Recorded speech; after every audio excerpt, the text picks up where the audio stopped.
Ladies and gentlemen, welcome to another episode of the Block Sauce, your weekly web show that shows. Sorry, I'm having a tongue-tied type of day. Apparently, you can't hear the panel yet, but they're laughing at me in the background. Anyway, round two. Ladies and gentlemen, welcome to the Block Sauce, your weekly web show that serves up the juiciest discussions in the world of Web3 gaming and gaming culture. I'm your host and ReNFT ambassador, Jim Karen, and today we got an incredible panel lined up for you. So grab your controllers, crack open a Red Bull, and prepare to get your game on. Oh, well, it just jumped right into all of us being here because the intro isn't set up for 3 people, so my bad on that one. Oh, yeah. Welcome in, people. It's a beautiful day. Ding. Yo. What is going on, everyone? I am live from Tampa Bay. And as I'm in Tampa, I am walking around beautiful Tampa. And guess what? You want to talk about crypto being mainstream? I'm like on one of the main streets in Tampa, and I'm walking and I see a crypto experience center. How fucking crazy is that? You guys, this is the type of shit I get excited for. Damn. I think I'm like a little kid. Up in Denver, I believe. Dude, I'm like a little kid. Look at the smile on my face. It's like I went to Toys R Us. I'm trying to get free Bitcoin here, but they don't want to give it up. Bitcoin's at 29,400. Now I'll tell you. Web3 candy store. I did find the Web3 candy store. It's like been there too. Is the best thing. Is like, yo, they have the most, like, I think most depressing thing in the world is to watch the market. It's red, but it's all right. The bulls are coming soon. Hey, they got like an NFT gallery. Hang on, give us the alpha. What are those green ones? The green today is Solana. I don't know if that's still I don't know what kind of chain that is. I guess it's called Sol, S-O-L, Solana. I don't know if anyone even building on that still. They got ADA. I don't know about that one either. They got yeah. I don't want to ruin anybody's day by fudding their coin. I know Dub is a very passionate person about his coins there. But yeah, pretty cool stuff. If you're in Tampa, in the Tampa area, definitely check out CoinFlip. They got some cool looking ATMs of the future. So that's my shill for the day. So we finally have crypto ATMs in the US. That's what you're telling me? Yeah, this is not a paid sponsorship, NFA, non-financial disclosure, whatever I have to fucking say, so you guys don't like get all like crazy in my DM saying like I advise you guys. Oh my God. What are your thoughts on that, Dub? I know that Canada's kind of had those ATMs for a bit now. I thought So- we've had them for a bit too. I mean, it's He's I in haven't seen cool. him yet. California. Yeah, and like there's like crypto like co-working coffee places. Like I could throw a rock and hit 2 different ones probably here. And Well, this is kind of like a little bit of a I love co-working, how I guess you could public it say. is. Yeah, I love how public it is. It's definitely discovery. It's cool. I mean, it's nothing that I want the culture or the general public to like discover. I mean, like there's not That's games there. There's Ah, we everything could we but could we could put a gaming room in here. These guys would look like they're ready to play games. You don't even understand. We've been talking gaming for the past 13, 15 minutes with a guy. I was literally walking to a coffee store. FYI, literally walking to a coffee store. I saw the Bitcoin logo and I said, "Holy shit, did I just land on gold?" And I was like, "Wow, what is this?" But I am pretty sure these guys would be down to put like a gaming laptop and do a gaming event here, and like we would get really crazy here.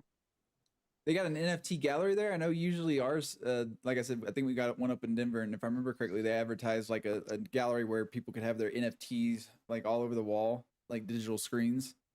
Yeah, they got the screens here with like a bunch of NFTs on it. I mean, they look Sweet. like art NFTs, but they're not gaming NFTs. But we could, We can probably, change that. damn you dude, know, I know this zombie send a couple shooter ETH to a game couple people. that's so good, and they could really use it.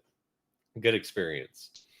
Well, Oh, you see, like this is the type of show I'm talking about. Like, this is how the community grows. and it's only going to grow further because for those that may not be aware, hopefully, if you're watching this show, you are because it's pretty big news. PayPal is launching their own new stable coin. If I remember correctly, it's Base, right? No, it's Base. So Base is the coin that's on Coinbase. So wait, It's hang on. like PUSD or something. Oh, is that it? Don't quote me on it. It's a USDC, just like USDC. It starts It's with just P though for PayPal. Yeah. I know See, that. Look, PayPal saw how much money fucking USDC is making, and they were like, "Yo, get me into this game." At the end of the day, I think it's a huge win for the space. I think, like, again, this is part of like what we talked about, mass adoption. It takes time, guys. I think that's the biggest thing that we have to understand, that like it takes time to be able to come into this market, because a lot of R&D needs to be done by publicly traded companies, right? Like the research and understanding of the laws that we have to have for a publicly traded company to come into this space is not a joke. So I think like people coming to the space and understanding it and trying to navigate in the space is pretty, like, I think first mover, in the sense that like we want to watch definitely how PayPal navigates the space so that others could definitely copy and replicate. Yeah, so I unfortunately am a bit unknowledgeable, obviously, when it comes to the coin launch. I just knew that it was happening. But I think PayPal coming into crypto is a big deal, and I recently decided I wanted to go buy some more NFTs, right? And I went to my MetaMask and I tried to convert I had some USD sitting there and I tried to convert it to Ethereum, and it's like, you don't have enough gas fees, purchase now. And I was like, all right, here we go. I'm gonna have to go to MoonPay and I'm gonna have to buy like $30 worth of Ethereum just so I could make this transfer, right? And whenever I went to my MetaMask mobile wallet, there was a new payment option there. And I was like, wait a minute, PayPal? I can use PayPal to just directly buy crypto now? And sure enough, all through mobile, I never had to touch my computer or anything. I was able to buy $10. So they didn't even have a minimum set, which usually I'm used to having to do a minimum of $30, and then I have a bunch of extra that I'm probably not going to touch for God knows how long sitting in my wallet. And I could just buy what I wanted straight through PayPal from mobile, went straight to my wallet, no problem. I had my crypto in my wallet in probably 5 minutes, and then I was able to convert my tokens and make my purchase and go about my day. That was the best experience I've had buying crypto yet. That's big. And again, like you That's think been about here, mass though. adoption. It's been like 3 months with this stuff, guys. The That's it, because coin, I've gone yeah, through like MoonPay for coin. everything. I know, but like about 3-4 months ago, MoonPay lost their like foothold, and like Coinbase came out with some tech. A bunch of people came out Oh, with tech that. Oh, nobody okay, cares but about like I Coinbase. I did the exact same thing that you just described, though. Like No, very yeah, no, easily, it's fair. I do it all the time. Like I mean, don't forget, we go in and we have our own experiences, Yeah. right? And like we let that define what the space is. And people are innovating left and right. I mean, these freaking Bitcoin cafes are popping up, and Jorge doesn't even know about it. You know, he doesn't go to Starbucks anymore. Like Yeah, it's a shame. but that's the thing, like Dub, is that, you know, there are things in this space that are like innovative and all this stuff, but when a big name like PayPal, the marketing and the numbers they have behind what they just did, it opened a lot of eyes. Like people are now like, hey, what is this Oh, crypto for stuff sure. that's happening, right? And so I think, like, you know, yes, there might be great things in this space, but there isn't marketing dollars anymore, right? Like again, it's a bear market, so it's tough. And again, marketing is I mean, we know how much you need to be able to spend just to put your name out there with the big of the bigs. And see, Dub has a great point. You know, people's experiences are going to differ. And the reason I kind of went with Coinbase is because my first experience with Coinbase was I had to buy everything on Coinbase. Then I had to wait for it to actually go through. Then I had to transfer it to my wallet. This was literally a direct through PayPal straight to my wallet. I didn't have to buy and then transfer anything like that. It was literally, I just through the MetaMask options made my payment through PayPal to buy the crypto. So I never had to use a decentralized exchange or nothing. I just paid PayPal directly, and that's why it blew my mind. If Coinbase has something like that now, then that's great. But I avoided Coinbase for the longest time because I went to MoonPay and it was just pay, go direct to wallet. There was no having to transfer from a centralized exchange to my wallet or anything like that, or convert to whatever on the centralized exchange, then send it over. It was just buy done, you know? So if Coinbase has moved forward with that, that is fantastic. But I'm kind of with Jorge on the fact that PayPal has a much larger user base because they've obviously established themselves well outside of Web3. They're globally known. They have millions, if not billions, of users at this point. So I agree it's a big deal, but we also shouldn't discount that, you know, there are other innovators out there that probably did it first. They just didn't have the name and brand behind them to back it up. So I'll give Coinbase kudos there. Yeah, I think the only other thing is like it's a bigger step for them because they've been super crypto adjacent for a while. Or am I getting confused with Venmo, whereas like you could buy crypto no problem on the application for the like last This year? dude. Yeah, Venmo, of course. Venmo and Cash App Okay, have been able. What rock do you live under in dude, California? Do you have Wi-Fi? the gaming rock, bro. Like, I'm with Dub on that one. Jesus, this is why we're losing viewers. yeah, that makes total sense. But no, it's great. I mean, payment tools that people use day to day being crypto adjacent and having crypto like tooling is a cool thing. And like I'm pretty sure PayPal's had some crypto stuff for a while too. They're not going to just like, oh, the first thing we're doing in crypto is a token. And it's the USD or not, you know, like they just know that's not a good strategy. But I don't know. It made me excited. I'm an active user of PayPal. I have the mobile app on my phone. And again, just being able to go through, buy crypto, have it sent directly to my wallet without a centralized exchange or any other apps, and then being able to just make my purchase smooth, much more seamless than I'm used to. And I'm glad that we are finally starting to see these types of processes in place, whether it be Coinbase or PayPal. I'm glad we have more streamlined options moving forward. And it's all about customer experience. Remember that. Exactly. So is this a global win, or is this just an American win or North America win? I think it's a global win. I think it's a global win because PayPal's one of the top publicly traded companies in the payment systems. And if you look at globally, like you look at I forgot what the merchant payments are. I mean, you got like Clover and all these bigger names in the payment systems, and they start seeing, hey, if PayPal's in the U.S., like I think. Again, one of the toughest markets to be in is the U.S. market with crypto for payments, right? And I think if it's something that they're eyeing, I think this is more of a okay, like it's time to move forward and push the green button to figure out how we're going to innovate our payment systems. And Sweet. their new stable coin is fully backed 1-for-1 to the US dollar. So Oh shit. yeah. Hopefully that dollar stays strong. And that's kind of where I'm thinking. It sounds like they're kind of tying it to the real, like I say, real world economy, but Web3 is technically still real world. But tying it to the global economic economy, you know, because let's be honest, the US dollar fluctuates based on what's going on everywhere else. There's pros and cons. I feel like it's almost like a middle ground between crypto and centralized, like almost like the US Fed Now system, right? Because isn't that one also being pegged to the dollar? The Fed Now or Yeah. whatever it's called. Yeah, it's called Fed Yeah. Now. Yeah. So it feels like these tokens are likely to fluctuate rather than supply and demand like we're used to. They're going to be more based on the global economy, and that's probably going to influence the price more than anything. But as long as it's 1-for-1, me as an American who buys everything in USD anyway, I mean, I'm already used to our dollar being a dollar for whatever reason because we say it is. uh and they think crypto's magical funny money. Fake internet money. Remember that. That's what people say, but I think that they forgot that we got rid of the gold standard a long time ago. And even my history teacher, she had us a bonus question on one of our tests, and she's like, "Why is the dollar worth a dollar?" Nobody ever got it right. And when we came back to the next class, she's like, "I'll give you the answer to that question. The dollar's worth a dollar because we say it is. That's it."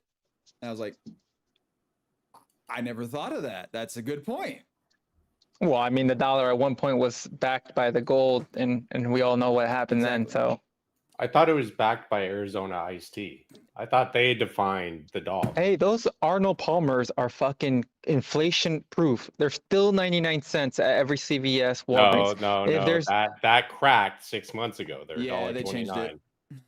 Oh, you see, I haven't Seriously. been in America. I haven't been in America in like fucking 6 months. So how do I know? I'm gonna go to a store right now. I'm It's just letting you $1.29. know. I'm letting you know it's been cracked and it's a scary world But we look, live you in. can still get a hot dog and a soda at Costco for $1.50. So Actually, you know, it's funny. One of the things that's also inflation proof is at Augusta, for those that play golf or know about golf, the prices of the food at the convenience stand has not changed in over like 15 or 20 years. So I think you can still get a hot dog for 89 cents or something like that. But now the cost to get to Augusta, that's what's, you know, that's how they get you. well, I know this next topic. I want your guys' thoughts before I say anything because it is what it is. Mojo Melee is now launching free NFTs through Amazon Prime. If I remember correctly, they are the second game to do so. Second game. I mean, So which was the first? I can't remember. I remember somebody saying that this was the second one to do it though.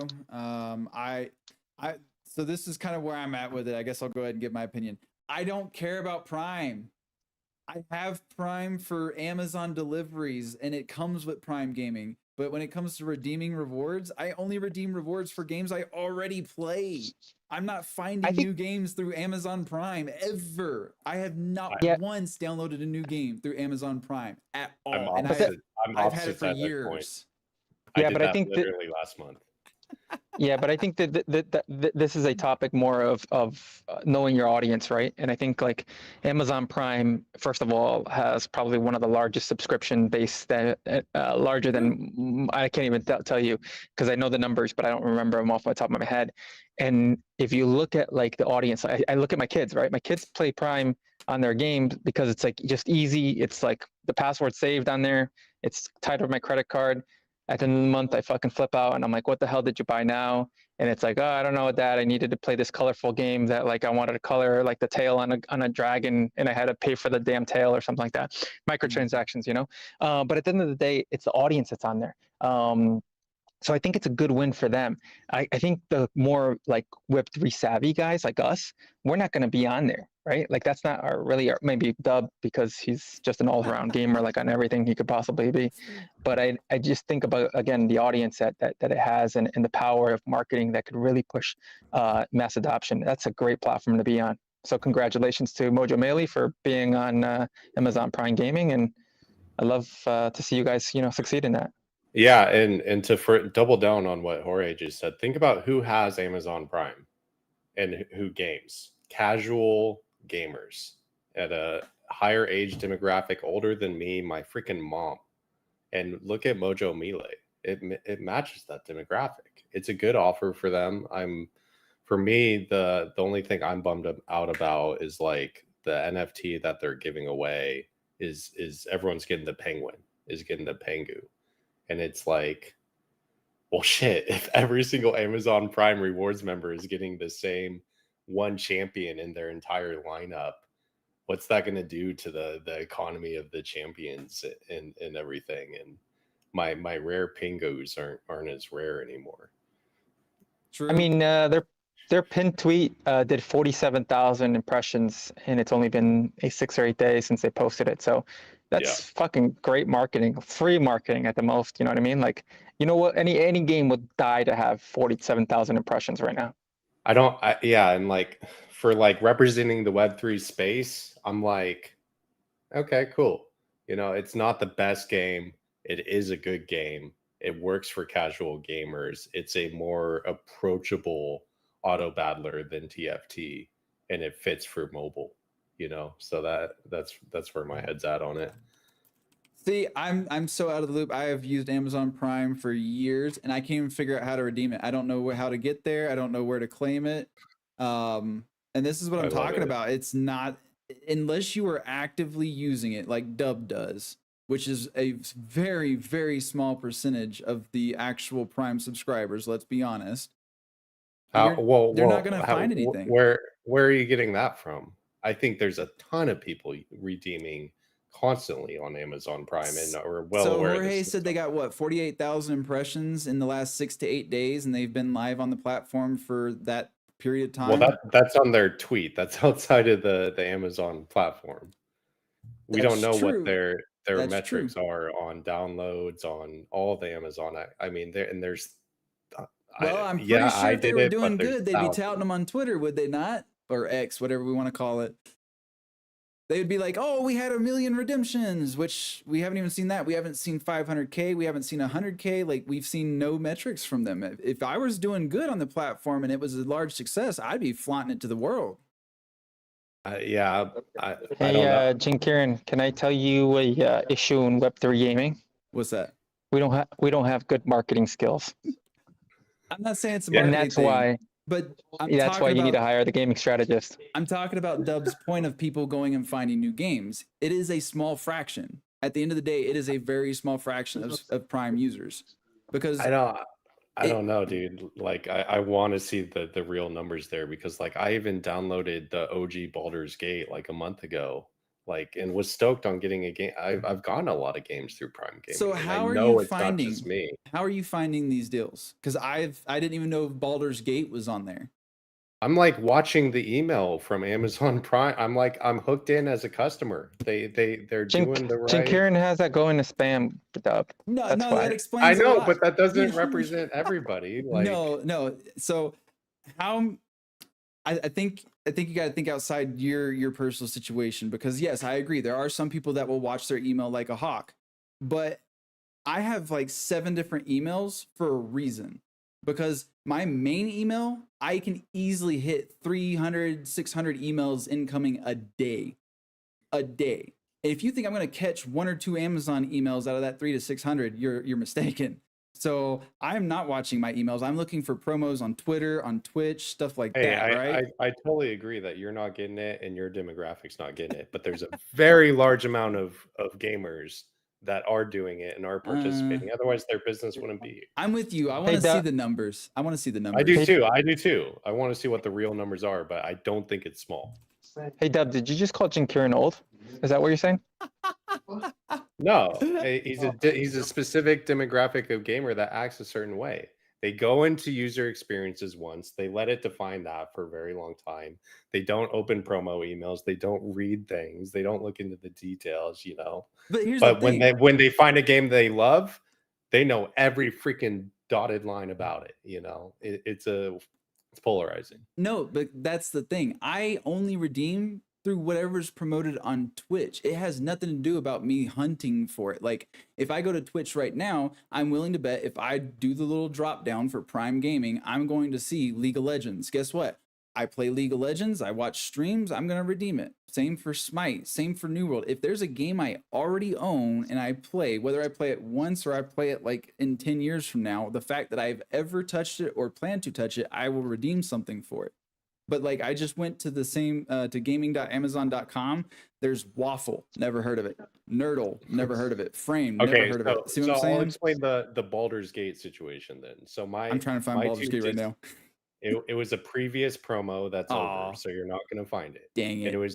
it was free for the month that because they do monthly cycles, and became free. My two diehard Baldur's Gate friends begged me to download it. And it was like, look, it's free. It's on Amazon Prime.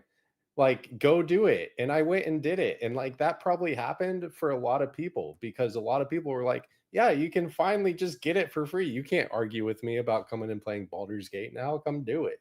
And I think that is where I agree with you on new game discovery, where it's like brand new game. Maybe I am talking myself into your argument and your side because maybe new games don't work on Amazon Prime and maybe existing IP works. I am not saying they don't work. I'm just saying you are more likely with existing IP because now that I Yeah. know Mojo Melee is on there, obviously my friends are talking about Mojo Melee. And like you just mentioned with Baldur's Gate, your friends were talking about, you see what I'm saying? Like it's your friends. It's not necessarily the emails or seeing a pop-up on Twitch. It's other people being involved. I'm not going to accidentally stumble across it, is my point. But if there is some external factor that pushes me to it, I am more likely. So, like Jorge was saying, the marketing side, I think, is where they need some work because let's be honest, if we'd had every single Web3 gamer tell their friend about this and get them involved, how many people do you think actually are doing it? Yeah. That's why I'm curious about how many are accidentally stumbling across it because I know we can get people, hey, this is free, go get it. I'm willing to bet. Yeah. I know a friend right now. I can tell him, hey, this is free, go grab it. It's a free NFT, and he's going to go do it. He's a Web2 gamer, but he likes NFTs for some reason. So you're right. I want to know numbers because I think we can min-max this system. I'm not saying it's bad. I'm not saying it's useless. I'm saying I don't think it's as impactful as we would like it to be, is my point. For sure. Yeah, we all want to see the numbers. Yeah, 100%. Because now I'm over here like signing up. Oh, I got to get a Mojo Melee account. Okay, I'll do that after this. The user journey on it is a bit clunky. I'm not gonna lie. Like when you finally redeem it and stuff, you get this gigantic Amazon Prime blue sticker on your Mojo Melee screen, being like, "Come claim your Amazon offer. Don't forget." And it's like, all right. So you're saying there's a bit of an onboarding improvement to be made there? Oh, all the time, no matter where you're at. Oh man, no, I do actually want to try the game. I've been invited to play it multiple times, but you know how it is in this space. We move quick, we get busy, and things get buried. And that's one that unfortunately I buried and forgot about until this promo came up. So at least it helped me remember the game exists. So there is benefit clearly here. Yeah, and I've done tournaments on it. It is basic, but like I think that's what's good about it is that it is a approachable auto battler, and that's not in the auto battler space. So it just makes sense on a marketing niche. Well, see, it doesn't matter if it's basic. I'm going to try it. Like there's one thing I am constantly reminded of is a game that may not be for me may actually still be fun. Like Parallels, I got into that last week or earlier this week. It was earlier this week. I went through the tutorial and I was like, I could actually see myself playing this. I don't typically like TCGs, but this is dope. So I'm going to give seeing Mojo it Melee left a and try. right. It blows me away. Like even Bryson gave Parallel a try yesterday, and now he's hooked. He went and bought. He asked me all the things to get, and like we're gonna start streaming it. Like, and bro, you gotta tell me what I need to get. All I know right now is card packs. Card packs launching on base tomorrow. Ogden Core is OP, okay? And it's wild because there's one card in there that's specifically OP, and that base cost for that card right now is $500. And it's like you either randomly get it, luckily, from a card pool in the game and you can use it, or you own it. And it's pretty cool to see Web3 TCG economy have life behind the gameplay and everything like that. I got a smile. I was up till like 2 a.m. I've won 50 ranked matches already. I'm a demon on this Oh thing. man. I'm addicted. I was thinking about it last night. I was like, if they had a mobile game, because I was sitting on the couch watching the new episode of Harley Quinn. I was like, if they had the mobile app out right now, bruh. Everyone's telling them that. And I think the problem for them is they're ambitious and they would rather, they want to skip mobile and go straight to AR. You can look at it in all their marketing, right? Like they have the QR codes on the cars. They're showing off the AR combat. They're all like, wouldn't it be cool if these fought?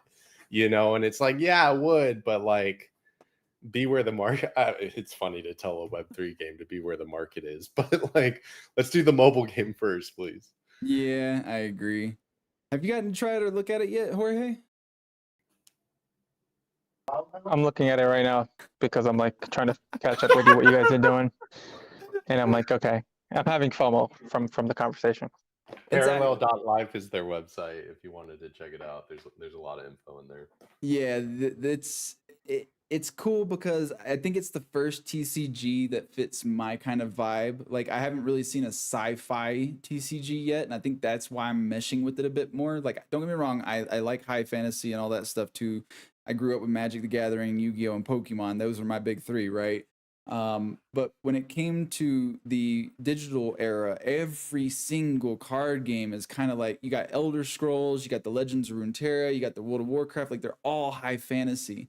And not only did they change the theme to something that obviously vibes with me a bit more, but they've got actual voice acting, they've got story, like there's actually things going on. And I really hope they expand on that because that's one thing that TCG's kind of left me feeling a bit dead on, I guess you could say, is I don't feel engrossed in the world or whatever that they're trying to build. It's like they just took assets from all their IPs and just threw it into cards and said go at it. And it's like, well, I don't feel invested in that, you know? I think the biggest concern, though, when you look at when you look at Parallel and watch it from a viewership perspective, it's not very digestible as far as like what's going on, and the depth of it is very deep, and it's also not very bright. Like when you compare it side by side with Hearthstone, like when you're watching Hearthstone, you're watching like a slot machine. When you're watching when you're watching Parallel, you're not. I feel So like it's a like good as thing. far as I don't know though, like for true mass adoption scalability, it's like if you wanted to be the most popular TCG everywhere, like Hearthstone, I think you have to have that. And just for the mass scale of viewership, I think I Hang don't on. know. So I want to circle this back a little bit. So it said Rod says that approximately 177 million Prime members used Prime Gaming's free games at one time in 2022. So there's a chance that 177.5 million game downloads from the Amazon Prime Gaming store in 22 alone. But those aren't the types of numbers we're talking about. We're wondering because that's an overall number, and we know that Amazon Prime's big. We know that it's huge. I'm more interested in the individual like new games advertising on that platform because usually when it comes to those downloads you're seeing things like assets for Call of Duty, League of Legends, Legends of Runeterra, these well established, highly like sought after type of free deals, right? Whereas a game like Mojo Melee is new. Like I said, there were a bunch I named off a minute ago. I already closed the page, but there are a bunch of new games trying to use this platform, whether it be for marketing or just incentivizing people to continue playing their game or bring them in. And I'm wondering what those new games are doing. So I don't think an overall number is going to be Yeah. I want a an case accurate study of metric. a new game launched on Amazon, right? Like whatever the genre, whatever it is, I'd be interested, you know. Dub, I think you got connections at Mojo. You should dig into that and see if you can get some metrics out of them. I don't see Soulbound Quest for Mojo Melee, so I wish, but Oh man, no, I like I said, I think it's a good thing. No matter how you slice it, it's a good thing because it's still marketing. And let's be honest, a lot of like Jorge said, most of the games suck at marketing. But we're seeing, I don't know, like Parallels is blowing up. What are they doing different from other games? Because to me, I've kind of seen them in the background a little bit, but they didn't have a playable. Now that they've got a playable, like it's all over my timeline.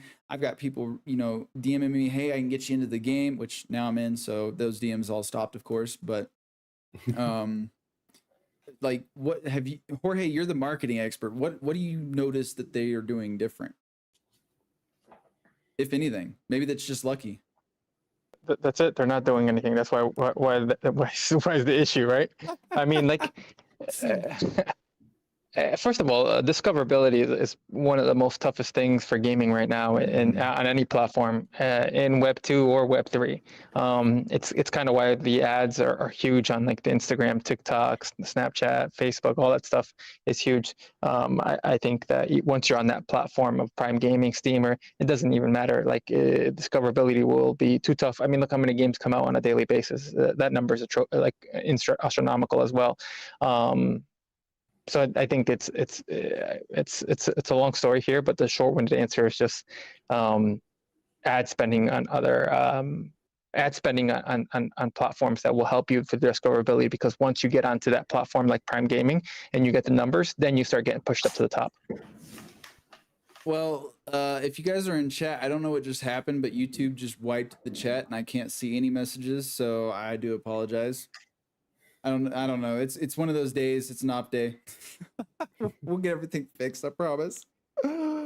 Well, this one is, we didn't list this one on the tweet, but Jorge brought it up and I wanted to kind of talk about it. We got SCCG Management partnering with Wagyu Games. For those that aren't aware, Wagyu is the company behind Undead Blocks. Yeah, I mean, I think it's we still are not very clear on what's happening with Wagyu. I don't think everybody. I don't think we have a very like. I wasn't on the community call where I don't know if anybody got to catch that. So I don't know what's happening with Undead Blocks. But I mean, for a company of this size to be coming in and partnering and working with them sounds pretty promising. Especially coming into, like I've always said, play to earn is not dead. Play to earn works with the right people, and this company that's coming in to help them is a gambling management company. And I said, play Dude, to the earn, way you play. said that. It's a gambling company. Hey, play to earn great. is a gamble is I for fucking gambling love it, people. bro. So I think pay to win makes sense for DJ and gaming, dude, and gambling. I don't know. So I love Undead Blocks. I've met Kyle in person, and I will probably see them at Rare Evo. My big issue, and this isn't necessarily specific to Undead Blocks, is they have sold how many assets. They have had so much with the staking system. Like they've generated a lot of revenue. Let's be honest. But then all of a sudden we've got Grant leaving out of nowhere. Then they partner with a gambling company. None of this to me as a gamer matters. I have not seen hardly any meaningful movement on the development side of the game. We have one map still. Like the characters are still the same as they were a year and a half ago. We've got the same handful of weapons. I think they may have added one or two enemies if I remember correctly, but I don't know. Like, I hope that this partnership will land them the funds they need to give us more content. But realistically, what's there is not a game I would personally grind for hours on end. It's like something I might jump into for 10, 15 minutes, kill some zombies, and then be done with it, you know? That's kind of where I'm at. Yeah, I mean, I imagine it has something to do with loot cases. If you imagine, like, if you think about where the market's at and where everyone's looking at, they're all like, I want to be like CSGO, you know? And You said it, not me. I did. And you essentially gotta partner with a gambling company to do that correctly and to do that in the state of the right way, right? So I don't know. yeah. I mean, again, look, there is no playbook for Web3 yet. So it's hard to like say what are they doing, how they're doing it. I think everybody's still trying to figure out what the proper road is to take. Wagyu and Undead Blocks are a first mover in the Web3 gaming space, like, you know, they're the originals. And I just think, again, you know, it could be a lot of things. The money issues with building games. I've always said that, you know, a lot of these games raise $2, $3, $5 million. $5 million is nothing to build a game. That doesn't even cost, like, it can't possibly cover the development of a game. So I mean, I think whatever's happening hey, look, at the end of the day, if you look at Grant's background, he comes from Goldman Sachs, very top executive there. I think he's probably making sure the company's going in the right direction by making a partnership like this. Even though he might not be there, I think still advising for something like this makes a lot of sense. I'm looking at it on a financial business standpoint. This makes sense for them. I feel like you're not giving games enough credit. I feel like this whole $5 million can't develop a game myth, because that's exactly what it is. It is pushed way too much in this space. And the reason I say this is people have literally built full MMOs off of 10K fundraisers on Kickstarter. And Yeah, you're right. You're telling me you're a right, you're company right. with $5 million and like how many employees? So let me correct that. Let me correct the statement here. Is $5 million in the United States of America to build a game is not enough. $5 million anywhere outside of the United States to build a game is fucking plenty of money to build a game. I'll correct that statement. I disagree with that still. Yeah? But here's All the right. thing. It depends. There's a lot more factors that go into it. Are you going to build the next World of Warcraft on $5 million? Hell no, not happening. What about Final Fantasy 14? Absolutely not. What about Among Us? Fall Guys? Really popping games that sure as heck did not have $5 million budgets. And the turnaround times for games, there are games being developed on lower budgets and lower turnaround times. I would have to look it up. I had a list once upon a time because I did want to talk about that, but that's not what today's topic's about. So I'm going to let that go. I don't know. I was like, I got to jump on this, but I really didn't need to. So, but for real though, I don't know. Undead Blocks, like I said, I don't think they need a $5 million budget to push out one more map.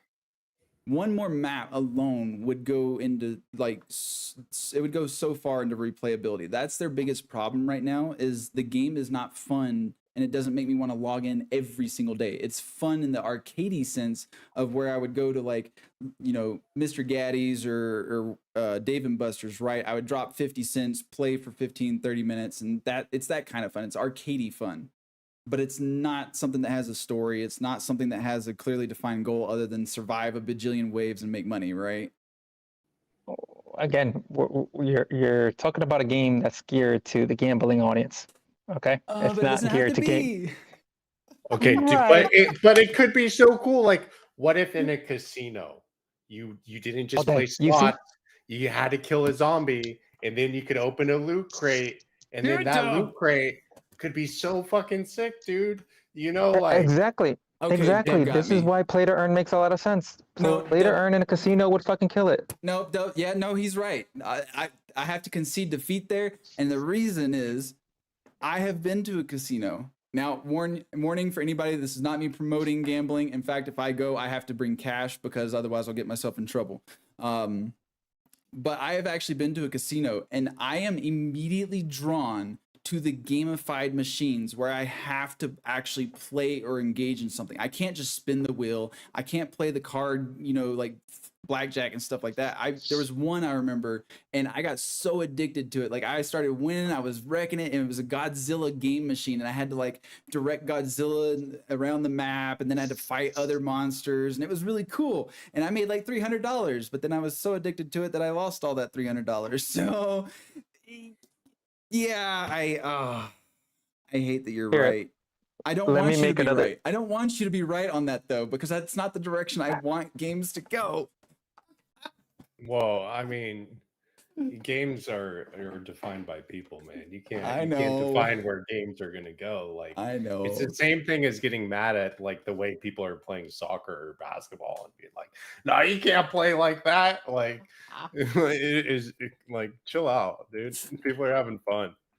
Dang it, Dub came in there with the slam dunk and completely changed my opinion. Well, I still don't want it to be that way, but I will admit that would work greatly, and I would probably end up addicted to it, especially if I walked into a casino and that was an option. So whatever. Yeah, especially if the stuff was on chain and then you just if any casino owners are watching this show right now, you need a coin flip ATM in your casino, because if I won money, the first thing I would do is go transfer it to crypto immediately so that I can't touch it, or else I'd just keep spending it. So that's my shill for the day. Yeah, well, Well, do casinos have crypto?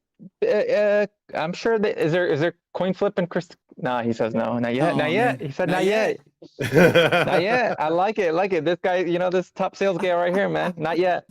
Oh man, that could be dangerous though, especially if the machines start like you get a card or something, you can just boop and Well, right out of it your would wallet. only be Ooh. the crypto ATMs would only be dangerous if they have access to my crypto wallet, because once I'm there and I run out of cash from my debit card and I'm still fiending and I'm like, oh my God, if I had access to my wallet, like now that's when they get dangerous.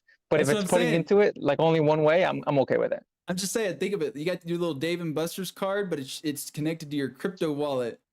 And now you're paying for all your arcade games or your casino games or whatever with your crypto wallet directly. Uh-oh, I'm in trouble. Yeah, because the worst feeling in the world is like, I don't know if any of you guys go to a casino, but like going to the casino, spending all that, and then your phone dies, and then you can't transfer more money into your debit card because you need to play one more hand of roulette because that's the hand that you want to do, and you just don't have that ability to just transfer money from your savings to your checking. And sometimes it takes 3 business days to transfer from savings to checking. And that's why I bring cash only. Yeah, so I like do the same thing, except it's with like gaming NFTs, I guess. Take out the casino part and just swap it with OpenSea. So we probably should put a crypto ATM in your bedroom. Actually, it would look really cool, crypto ATM in the background right now. Yeah. I got a spot for it right behind the plant. Yeah, that's what I was thinking, right next to the door. Hey, at this point, CoinFlip better like sign me up for a sponsor today. I better get a free ATM in my house. Rod says that NFT deserves a commission. Oh, that'd you be see? so creepy, and like I let people in and use it and shit too. And it's just like, yeah, welcome to Dub's Coin Flip. Oh man, nah, that's awesome. This is why I love this space, because when I get to talk to other people, we come up with new ideas and we can present we can present our thoughts in different fashions, and it's a great way to learn. Like nothing I ever say is I'm gonna pretend is absolute fact, unless of course it is an actual absolute fact. But most of what I'm saying over here is opinion, and Dub easily switched my opinion just by going, "Hey, well, think about it this way," and I'm like, "Oh yeah. Damn, you're right." You know? I love arguing with Jared on these things. It's a pleasure. Oh man. And Jorge too. I like to box a little bit with the boy. Are you going into like sparring training as like a post-career thing? Like people just love to hit you, man. Yeah, I'm down. If anybody wants to go 8-10 rounds with me in a ring, I'm down. I'm in shape right now. I could probably last 2 rounds. If Jake Paul wants to call me out, Logan Paul, any of those guys, hey guys, like I'm ready. And CoinFlip is going to be on my sponsor right across the belt right now. Would you take WWE bout then if you're going against both of the Pauls? Yeah, I don't know if wrestling is my thing. Like boxing is my thing. I like to get hit in the head. Like it's not wrestling. It's WWE. It's aerobatic dancing. With slams. Well, whatever you want to call WWE, aerobatic wrestling, whatever you want to call it. Bro, I'm from the streets. Okay, you know what I'm saying? You want to hit things. You don't want to. I'm like I want Kimbo Slice type. I want Kimbo Slice type boxing. I was just trying to be in a tag team with you. That was it, dude. You and me in the WWE ring, dude. We could throw down. Hey, you could. Hey, we could go from tag team to 1 versus 1. Yeah, just like that. Well, in final news, which I think nobody was really aware of until it was brought up, is the Bandai Namco launches Ryuzo. Yeah, that's kind of the reaction I expected. And thank you for tuning into today's show. A phenomenal time having you guys on the show. Again, shout out to my sponsor today for hosting me in this awesome building. If you're in the Tampa area, once again, the Crypto Experience Center. You gotta come check it out. I'm fucking like a little kid still in this place. What does Bandai Namco even? God. Bandai Namco's huge with gaming. Gundam, Digimon. No, I know they're huge. What what IP are they playing with here with Rio? It's apparently an original. It's Ryuzu, and apparently it's season 2. So this isn't even like a brand new thing. It's just flown under the radar.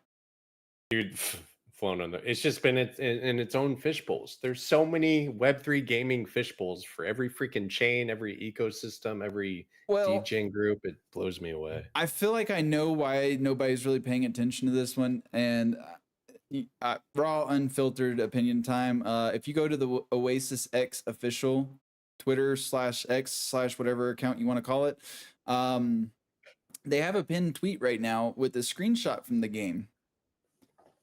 And it is I'm just gonna say it's not good. Damn. You kind of walked in on me saying it earlier, Dub. To me, this looks like some Windows 95 shovelware. You know, doesn't work for everyone, but some people just love shovels, dude. Well, I don't see. Here's the thing: the assets themselves don't look terrible. Fucking alright, bro. But look at the rest of the game. I'm gonna go play the game of life now that you guys have said Web3 gaming, like whatever game this is that you just flooded it right now. I'm gonna go play board games because you can't flood them. Look at this. Hang on, Jorge. I will share my screen so you don't even have to hunt for it. I will show you right now. Hasbro has been around for fucking years. They're killing it still. Shout out to Hasbro. I'm just saying, this don't look like no game. Shout out to Monopoly. That's gotten me my real estate career. This is what's helped me through this bear market. Pretty sad that the crypto establishment had to use board games rather than crypto games to entertain people. Look, imagine if there was a board game with Jorge, NFTs. Look at the panel screen right now. Look at that. The assets don't match the background like at all. You have these cartoony assets with these pseudo-realistic background, and it's like, why? Hey, that racetrack and the UI in the above, man. And I can easily. Hey, I know how to mute the game, and that's super important. So you know, you've got the back button and the mute button. That's it. Those eyeballs are adorable. Did those come from fish? Those are fish. I don't know, but here's my last comment on this whole show. I'm done with you guys after this. We're still early. Damn it, we are still early, and that just shows you how early we are. But this is season 2. This is season 2 of whatever these are. And I like the asset. I just don't like the game. Whoa, Jim Kieran. If they're on season 2, that means season 1 went well for them. So I don't know why you're fighting. They had a good season 1. It's not fun to say that it looks terrible. We got to stop using the word FUD anytime people have criticism in this space. Good Lord. Welcome to crypto Twitter. Oh, you're not wrong. Don't forget, this is huge in Japan. Wait, Rod's saying it's huge in Japan. Tell me more, Rod. Tell us what is big. Oasis blockchain is one of the largest chains out in Japan. I'm not worried about the chain. I'm talking about this one specific game and the screenshot that we are seeing. Hey man, if some people want to play that crap, let them play it all day. I'm not saying don't play it. I'm just saying this is something that came out of nowhere. I'm not seeing any hype or talk about it, and that's probably why, as it does not look that amazing. If I had sunglasses, I would put them on right now and be like, haters gonna hate. I feel like I'm being ganged up on because I don't like a game I've never even played. Haters gonna hate, bro. Oh man, I gotta see if I can find it and hunt it down just to try it, just to see if there's more to it, because all I can find are these one-off screenshots here and there, and they all look fairly similar. Like it's just a picture of these little dragon things with this pseudo. Well, this one's kind of got some Tamagotchi vibes. Oh wait, can you guys see it? I don't think you can see it on that screen. Hang on. So it looks like there's a mini game where you can feed it sky or ground food, and you can play with a ball.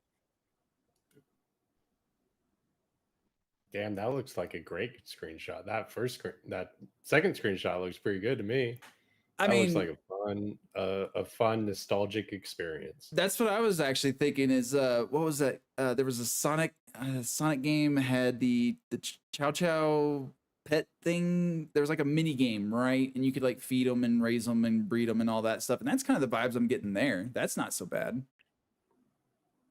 And this is why you need to pin gameplay trailers or something to the top and not just a single screenshot.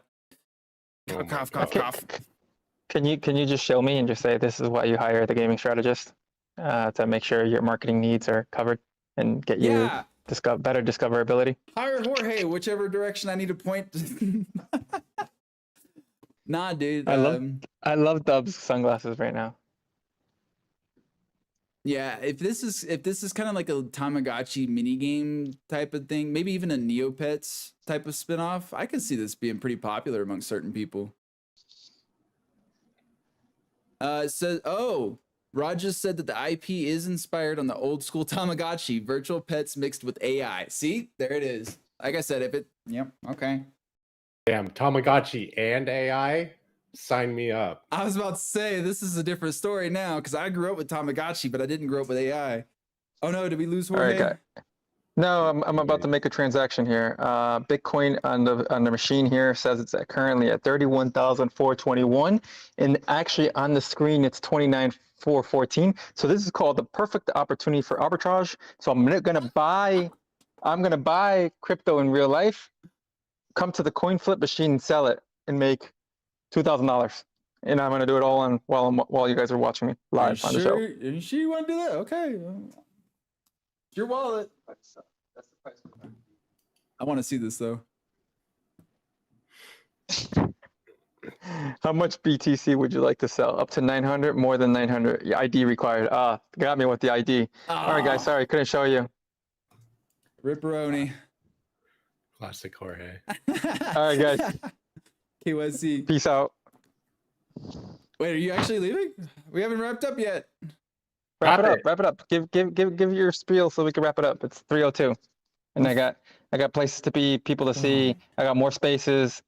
I gotta go show re NFT. I gotta go show them. Okay, well, what's your final thoughts? Go for it. Ready to shoot. Actually, final thoughts. I have a couple final thoughts.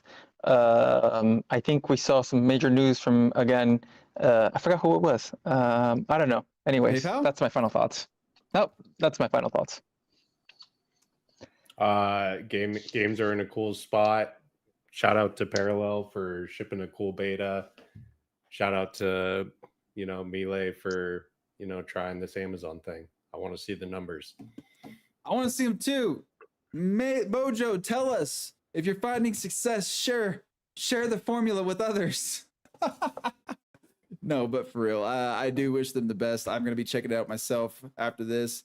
Yeah, and again, I'm going to echo Dub because Parallel, again, blew me away. I'm not a TCG person by any means, but I found myself getting this urge to play it every so often. So kudos to them for shipping an excellent TCG beta. And again, it's only beta, so I'm looking forward to the full release and seeing how that goes.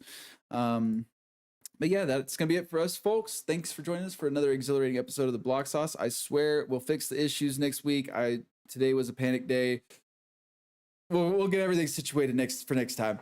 But before we bid you farewell, I want to say thank you to Dub and Jorge for taking the time out of your day to join us. Obviously, Jorge, thank you as well, especially as well, for giving us a tour of CoinFlip. I'm excited to see more of those facilities pop up. Hopefully, we'll see some here in my city because I would like to have more options myself.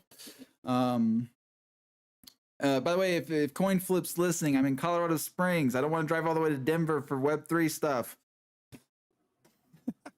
And we could have done it without our amazing viewers and supporters. Your engagement and passion fuel our drive to bring you the hottest topics and thought-provoking conversations week after week. Remember, the sauce never stops flowing. Stay connected with us on social media. Again, we have the Block Sauce Twitter. Go drop a follow. Everybody, we appreciate your support. That's going to be it for us today, sauce enthusiasts. Thank you, and join us next time for another excellent episode of the Block Sauce, where we'll keep the gaming flame alive and the discussions sizzling. Stay saucy and keep gaming in the exciting realm of Web3. As soon as I find the end button, there it is.